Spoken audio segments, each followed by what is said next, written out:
Hey, welcome to this edition of Thrive. As always, I hope it finds you well and know that I really do appreciate you giving me this opportunity to hopefully encourage and inspire you to reach for more and to become all that you can be. You know, one of the things that I've often been frustrated by is hearing people talk about, and maybe you've heard people talk about this and maybe it's even been spoken to you, is this whole notion that you can be whatever you want to be. I understand the sentiment behind it, but I think it sets people up for failure. You and I both know that we can't be whatever we want to be. You know that there are some things that you just cannot be. There's some things that you will never be able to be, no matter how hard you try, just as I do.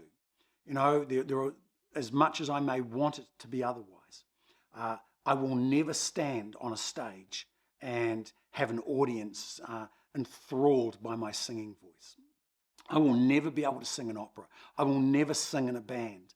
I will never know that feeling that artists have as they use their voice to captivate people's soul and inspire them and woo them and just enthrall them with voice and with song and music. I'm just never going to know that. But I don't get bent out of shape about it. And here's why. You see, one of the things that I've come to appreciate is that there is a big difference between the limitations of default and the limitations of design. Let me explain what I mean by that. You know, you're watching this most likely on a tablet or a phone. You could be watching it on a laptop. But if you're watching this, for example, on a smartphone, then here's what I know about your phone. As smart as it may be, the one thing that it will not do for you is go and make you a cup of coffee. Now, you might have an app that controls a coffee maker, but your phone will not make you a cup of coffee. And yet you don't take that phone back to the retailer and say, hey, give me another phone, give me a better phone, or give me my money back because this phone's no good at making coffee. Why? Because you recognize the limitation of design. Your phone was not designed to do that. And in the same way, when you and I recognize the limitations of our design, it's incredibly liberating. You know, I'm never going to stand on a stage and sing because I'm not designed that way. And so recognizing that, it frees me to discover how I have been designed and to live out of that. Understanding the limitation of design is incredibly liberating because it frees you from trying to be something that you're not.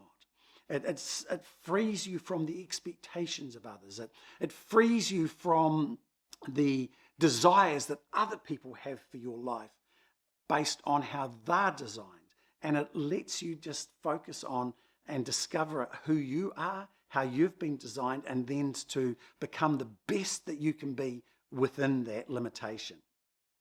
In the scriptures, Paul talks about how we've each been assigned a field of influence, and we're called to run within our lanes. You know, that again, it speaks of limitation, doesn't it? And that's why I call this the limitation of design, because we're designed for particular things. And when we discover those and live out of those, it's incredibly liberating. But to do that, we need to recognize that other thing I talked about, which was the limitation of default. And I get that the desire behind this whole thing of trying to say to people, be whatever you want to be and don't be limited, dream big dreams, it's pushing back against the limitation of default. But it's meaningless if we don't first recognize the limitation of design. Limitation of default are those things that hold us back from being what we can be within our design. You know, you and I grow up with a whole lot of default settings. Some of them have been programmed into our life by others, and some of them we have programmed for ourselves. And what holds you back is the default settings wherever they've been set, and whoever set them, because what they do is you've bought into this, I could never be this because, or it's not right that I achieve this because, or this is my station in life because. And those are the things that actually cause you to frustrate you and limit you and stop you from being the best version of yourself. It's not the limitation of design, it's the limitation of default. And you need to discover the difference, and then you need to work at identifying the limitations of default and moving against them. And when you do, everything begins to change, because instead of saying, I could never be because, you begin to dream and say, just how far can I go in this, within my design?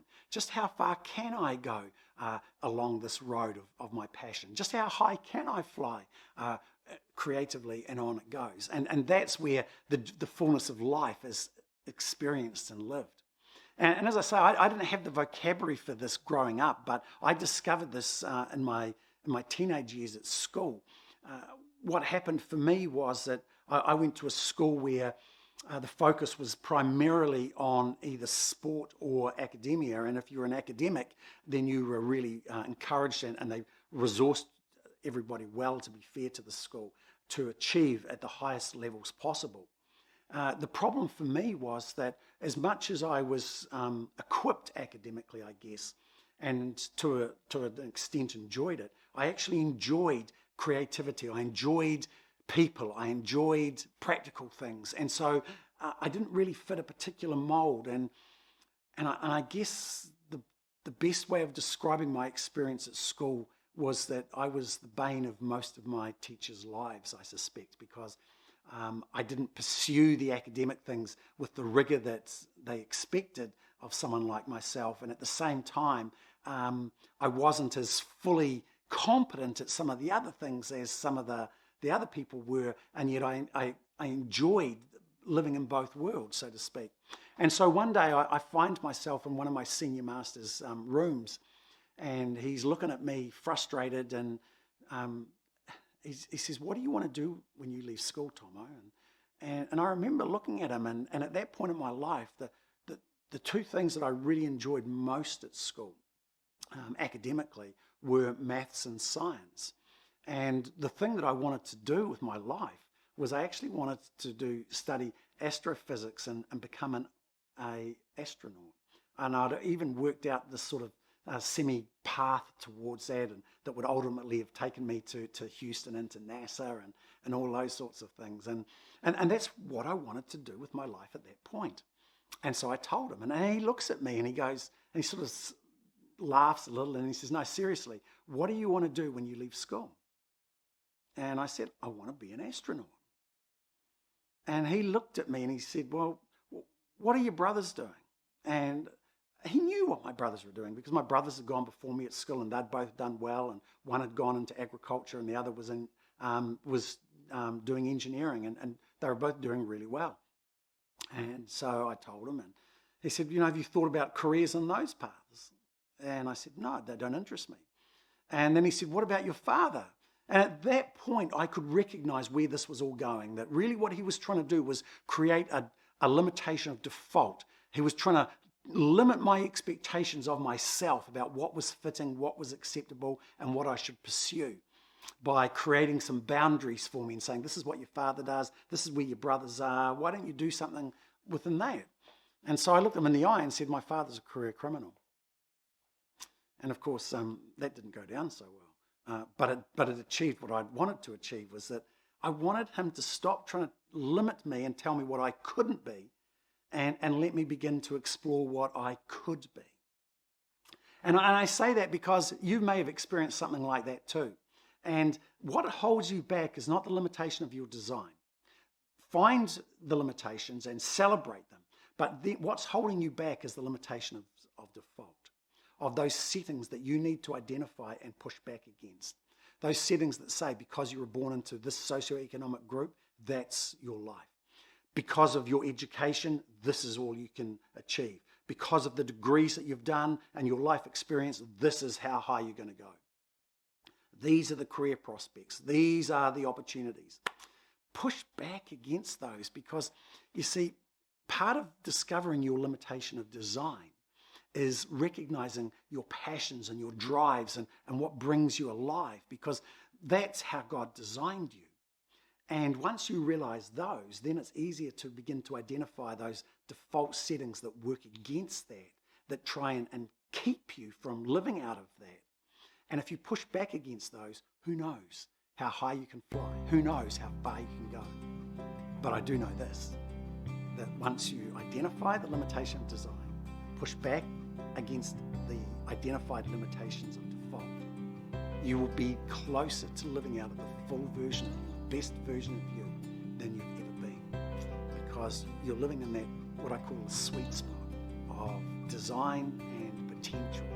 And once you discover that, who knows what the world will have? Who knows how far you can go? Who knows where you wind up? So that's my encouragement for you. I hope it's helpful. God bless you. I look forward to having you next time.